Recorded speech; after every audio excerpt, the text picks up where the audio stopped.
Good afternoon, Democrats. It's 4:15 on Friday afternoon. Today is the 11th day of February 2022. Happy Friday. If it's been a week for you like it has been for me, I know that you welcome this Friday in this work week.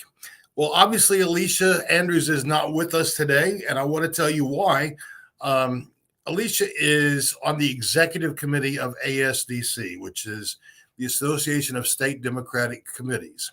This is an important role, her leadership in this body, because it really gives Oklahoma a seat at the table on very important issues from training to funding. And it's really quite an honor for our party that she holds this position on the ASDC.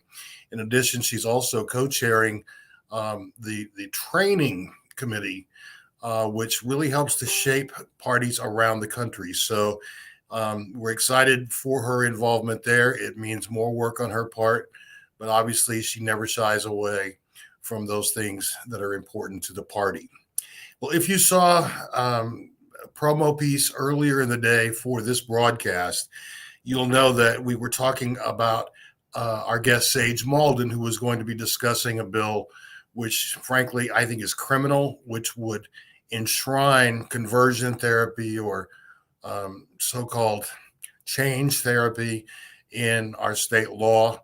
And because he was called into a meeting this afternoon, he could not be with us, but he will be joining Alicia on Monday. And I very, very much encourage you to tune in on Monday for a conversation that is important, not just to LGBTQ plus Oklahomans, but to all of us, because it has a fundamental impact on the way that we treat our fellow citizens. And sadly, again, an example of ignoring the science and the medical community from the other side of the aisle. Some good news, though, is the Speaker of the House announced that this session they will not be hearing any bills on education vouchers, which we are so excited about, because school choice or education vouchers takes money out of public education and gives it to private schools. And that particularly impacts the bulk of Oklahoma, which is rural communities.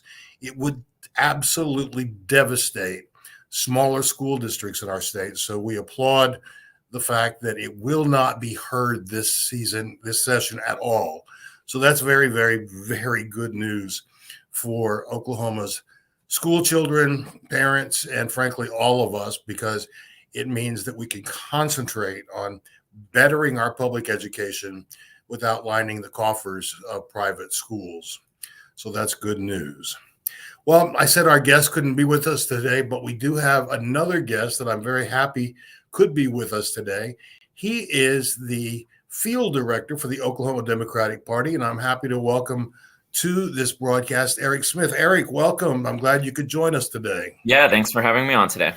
We should let people know that you have been a part of the ODP now for over a year.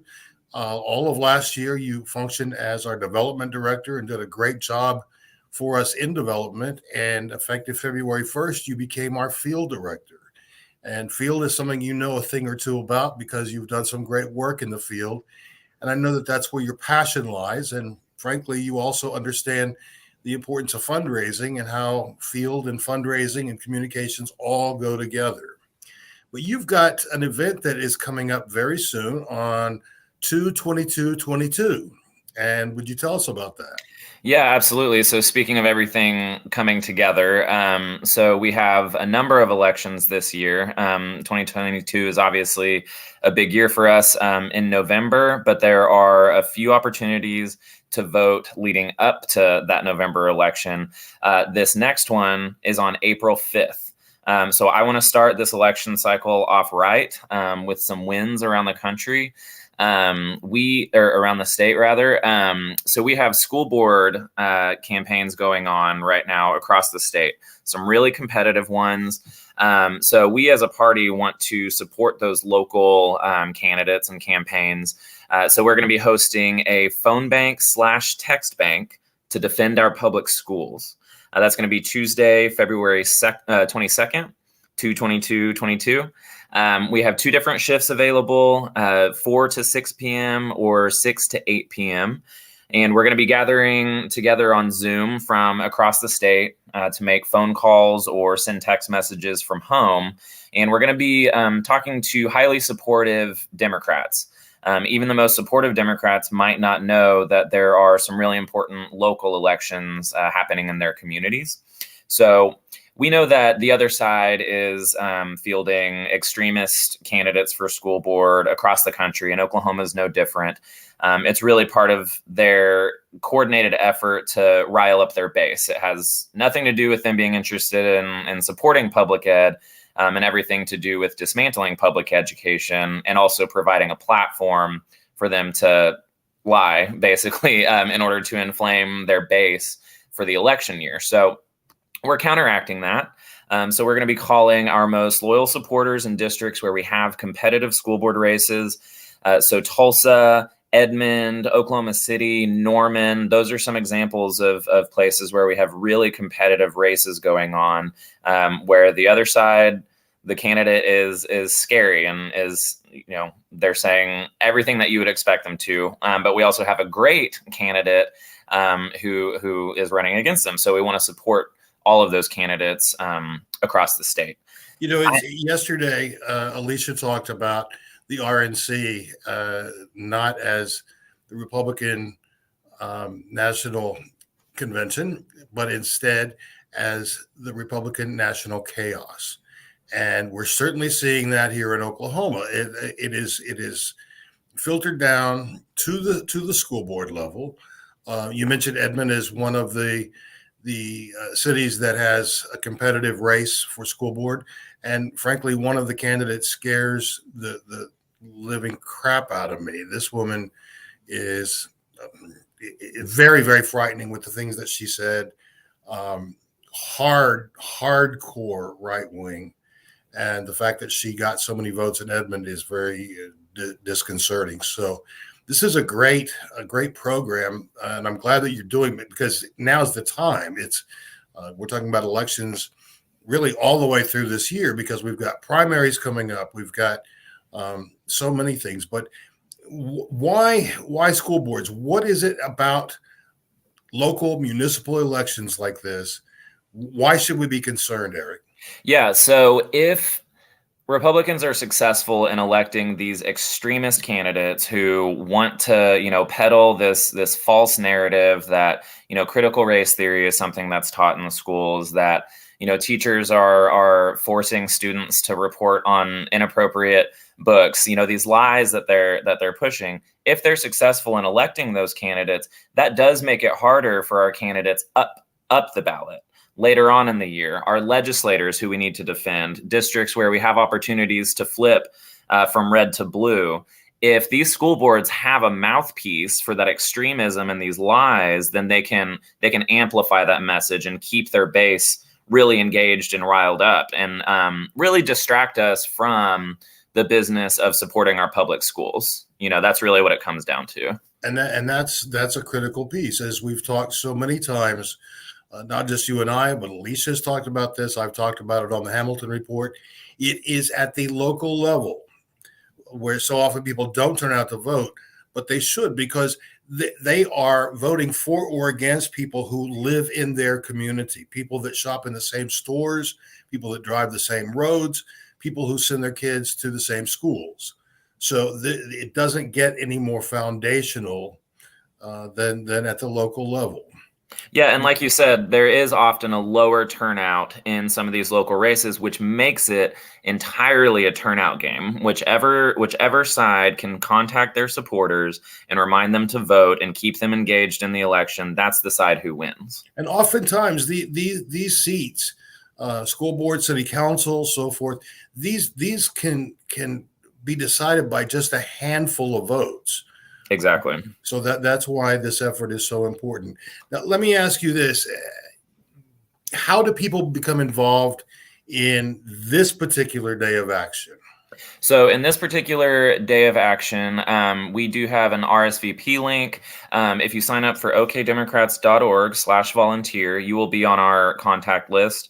We'll keep you updated on all events throughout the election cycle. And if you sign up at this website, we will send out information about this particular event as well. You can also visit our Facebook page. We have Facebook events for both the 4 p.m. shift and the 6 p.m. shift.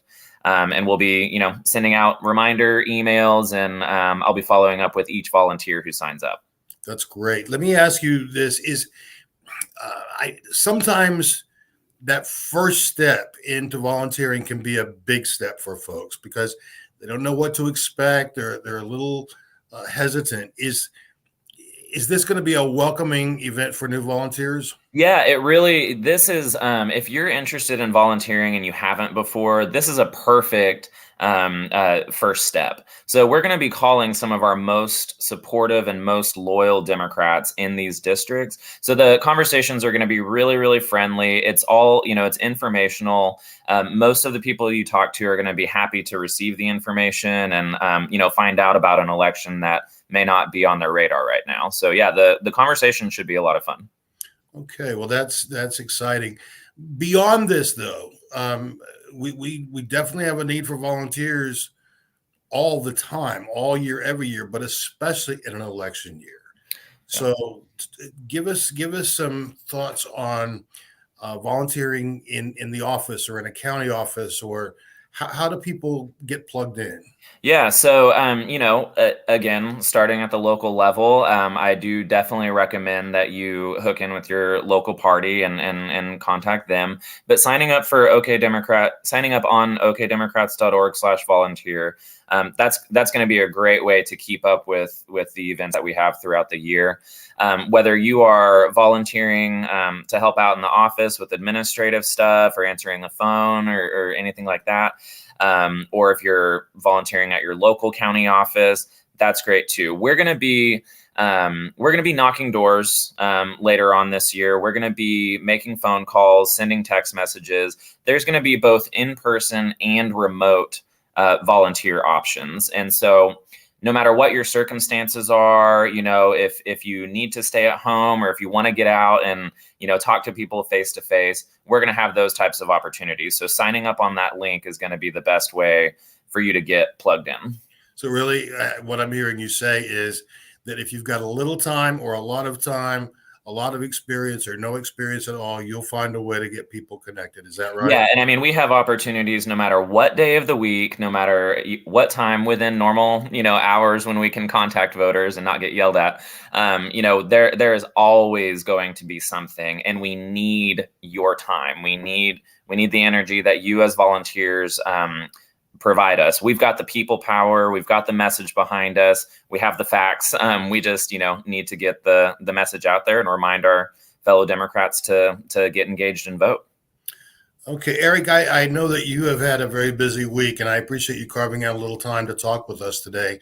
And we'll be reminding folks often between now and the 22nd of this, what amounts to really our election year kickoff, right? Absolutely. Yeah. It's our very first direct voter contact event. And I'm really excited, and I'm really excited that it is a remote event. I want us to be accessible to everyone. And if you don't have a race going on in your part of the state, this is a perfect opportunity for you to really move the needle in areas where we do have candidates. So. Okay. Terrific. Eric, thanks for joining us.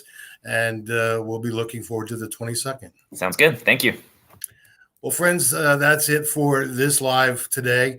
I want to remind you, though, please make an effort to tune in on Monday when Alicia will return and be speaking with Sage Mauldin about so-called reparative or conversion therapy. And on Monday evening's Hamilton Report, I'll be speaking with Minority Leader of the Senate, Kay Floyd, who will give us her reaction to the first week of the session, the governor's state of the state, and what she's looking forward to on the plus side for Democrats and Oklahomans this session. So until then, please take good care of yourselves. I hope that you stay well. Hope that you get some rest over the weekend and enjoy time with family or friends or just a good book. But do take care of yourself. Thank you for joining us, and I'll look forward to seeing you very soon. Thanks for joining us today. Bye-bye.